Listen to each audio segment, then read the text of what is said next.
At about 12:30 and on September 1976, the Iranian Air Force Command received 4 telephone calls from citizens living in the Shamiran area of Tehran, saying that they had seen strange objects in the sky, but there were no helicopters airborne at that time. The Air Force Command sent an F-4 plane to an unidentified flying object. The interceptor pilot even visually detected a brightly glowing object from a distance of 70 miles. But when approaching it, all the aircraft's equipment began to gradually fail. Subscribe to the channel and we will continue.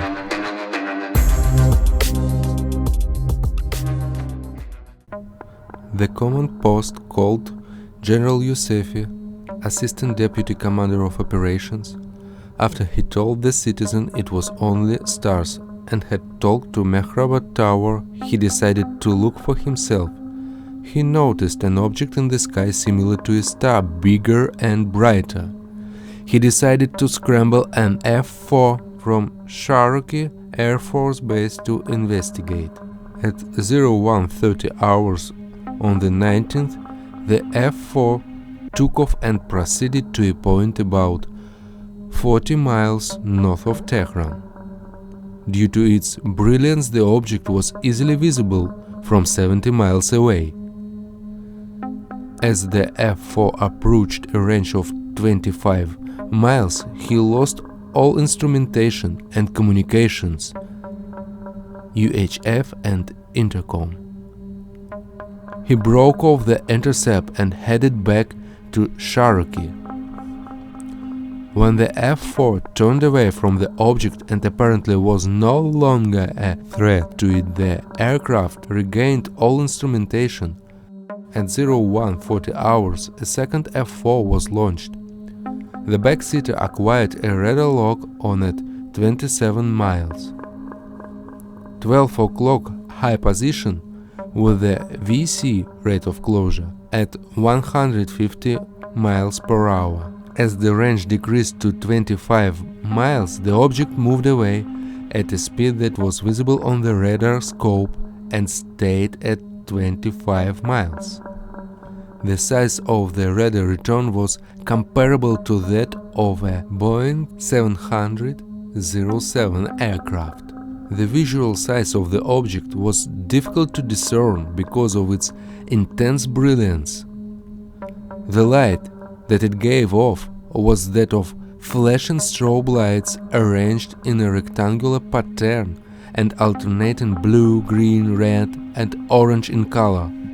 The sequence of the lights was so fast that all the colors could be seen at once. The object and the pursuing F-4 continued on a course to the south of Tehran, when another brightly lighted object, estimated to be 1/2 to 1/3 the apparent size of the moon, came out of the original object. This second object headed straight toward the F-4 at a very fast rate of speed. The pilot attempted to fire an aim missile at the object, but at the instant his weapons control panel went off and he lost all communications, UHF and interphone. At this point, the pilot initiated a turn and negative G dive to get away. As he turned, the object fell in trail at what appeared to be about 3-4 miles.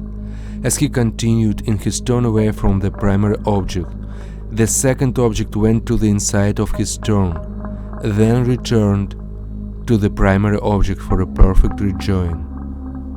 Shortly after the second object joined up with the primary object, another object appeared to come out of the other side of the primary object, going straight down at a great rate of speed. The F-4 crew had regained communications and the weapons control panel and watched the object approach the ground, anticipating a large explosion. This object appeared to come to rest gently on the earth and cast a very bright light over an area of about 2-3 kilometers. The crew descended from their altitude of 26 meters to 15 meters and continued to observe and mark the object position. They had some difficulty in adjusting their night visibility for landing, so after orbiting Mehrabad a few times they went out for austrating landing. There was a lot of interference of the UHF, and each time they passed through a MAC bearing of 150 degrees from Mehrabad, they lost their communications, UHF and interphone, and the INS fluctuated from 30 degrees to 50 degrees. The one civil airliner that was approaching Mehrabad during this same time experienced communications failure in the same vicinity, Kilo Zulu, but did not report seeing anything. While the F-4 was on a long final approach, the crew noticed another cylinder-shaped object, about the size of a T-bird at 10 meters, with bright, steady lights on each end and a flasher in the middle. When queried, the tower stated there was no other known traffic in the area.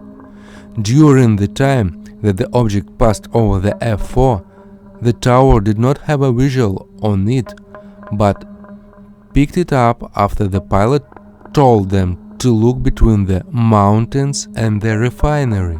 During daylight, the F-4 crew was taken out the area in a helicopter where the object apparently had landed.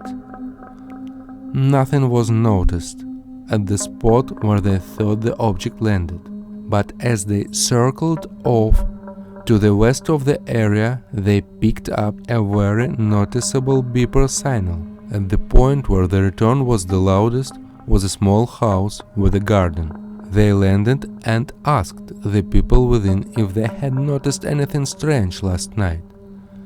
The people talked about a loud noise and a very bright light, like lightning. The aircraft and area where the object is believed to have landed are being checked for possible radiation. By the way, a military spy satellite also recorded this case. The American DSP-1 satellite observed an infrared anomaly during the incident and for an hour after it. The quality of the report was evaluated according to the special form of Defense Intelligence Agency. According to this form, an outstanding case, it is considered a classic UFO sighting that meets all the criteria for reliable observation. The object was observed from several different positions: Shemron, Mehrabad, Aircraft Control Tower and dried up Salt Lake. High reliability of many observers, Air Force General, qualified pilots and experienced controllers. Visual observations are confirmed by radar. Similar electromagnetic effects were observed on 3 different aircraft. There were psychological effects of UFO sightings: loss of night vision due to the object's brightness. UFOs had great maneuverability. The pilot of the second F-4, Parviz Jafari, said that after a failed attempt to launch the rocket, he was afraid for his life and tried to eject, but the corresponding button did not work. At a press conference on November 12, 2007 in Washington, Jafari added that the main object released 4 smaller objects. One of them flew towards the plane and returned back to the main one. The second Jafari tried to attack. Another followed him. The last one glowed brightly and fell into the desert. The pilots of both interceptors, answering questions asked at a press conference, said that they were sure that they saw an object of extraterrestrial origin. General Asefi remembered a lot of details that have been mentioned in reports, but also added a lot of new. He said that the second F-4, having lost communication and the ability to control the weapon, tried to pursue the UFO, but even at the speed 2 Mach equals 2, that is twice the speed of sound, it could not catch up with the object. The pilots decided to return to Mehrabad airport.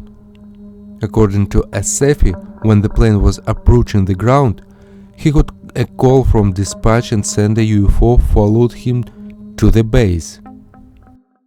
The dispatcher, Hossein Piruzi, said the pilot was panicking because of a large UFO flying right behind him. According to Piruzi and other dispatchers, the objects flew over Mehrabad at an altitude of approximately 700 meters. It describes a cylindrical object the size of a regular bus with unblinking bright lights at the ends and flashing in the middle. During the flight of the UFO in the control room turned off the electricity, although the rest of the airport was alright. The UFO flew west and 25 minutes later was spotted by an Egyptian Airlines pilot over the Mediterranean Sea. Then over Lisbon by the pilot, crew and passenger of the KLM plane, who claimed that the object was moving west across the Atlantic Ocean. Deputy Commander of the Iranian Air Force, Lieutenant General Abdullah Azerbaijan, it seemed that the co-pilot had a good look at the UFO from below. When the second F-4 came out of an emergency dive, in an interview with researcher Dr. Bruce Maccabi, the co-pilot considered the shape of the object, which according to him was round, like a plate or saucer, with a dome or cabin that looked like a hemisphere, glowing orange or yellow, in which the crew could not be seen.